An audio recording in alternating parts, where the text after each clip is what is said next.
Hi friends, move to the question number 5 जहां पर आपका क्या निकालना है। आपको निकालना है एनुअल इनकम, यानी कि आपको निकालना है क्या, डिविडेंड, और साथ में आपको निकालना है परसेंटेज रिटर्न। ठीक है,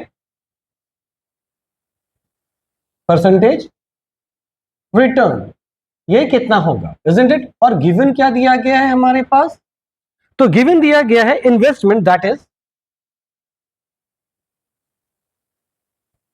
इन्वेस्टमेंट का वैल्यू है 3072। फाइन। फिर इसके बाद दिया गया है रेट ऑफ डिविडेंड,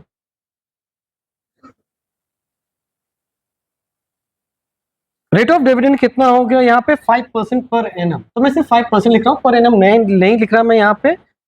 और यहाँ पे दिया है फिर nominal value, that is ₹10, and market value कितना दे दिया है, ₹16।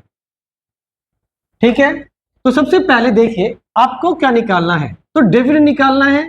तो डिविडेंड का फॉर्मूला क्या होता है, डिविडेंड इज इक्वल टू क्या होता है, तो यहाँ पे 1 नंबर करके लिख देता हूं, number of shares into nominal value into rate of dividend whole divided by 100. Fair enough. Now, तो when we talk about the number of shares, तो number of share का मतलब क्या होता है, तो यहां पे हम लोग कैसे निकाल सकते हैं, तो इसका एक लॉजिक समझिए। Number of shares is equal to क्या था, इन number of shares is equal to, या फिर ऐसा समझिए, इन्वेस्टमेंट इज इक्वल टू क्या था, number of shares into market value, यही था। तो यहां से हम लोग क्या लिख सकते हैं, मार्केट या फिर number of shares is equal to investment by market value, isn't it. तो यानी कि इस जगह पे हम लोग क्या लिखेंगे, investment, that is I for investment मैं कर दे रहा हूं, मार्केट वैल्यू के लिए एम भी लिख देता हूं, राइट। नॉमिनल वैल्यू कितना था हमारे पास, 10, रेट ऑफ डिविडेंड कितना है 5, होल डिवाइडेड बाय कितना है 100। तो जब इन्वेस्टमेंट का वैल्यू डालेंगे तो 3072 whole divided by market value कितना है 16 into 10 into 5 whole divided by 100। ठीक है, अब हम लोग क्या करते हैं, इन दोनों को कैंसिल करेंगे।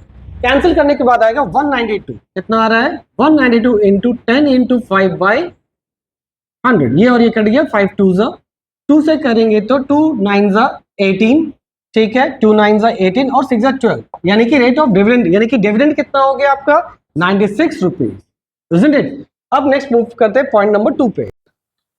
अब आया इसका सेकंड पार्ट, इसमें आपका क्या निकालना है, देखिए परसेंटेज इनकम ऑफ इस इन्वेस्टमेंट, यानी कि आपको क्या निकालना है, रिटर्न परसेंटेज।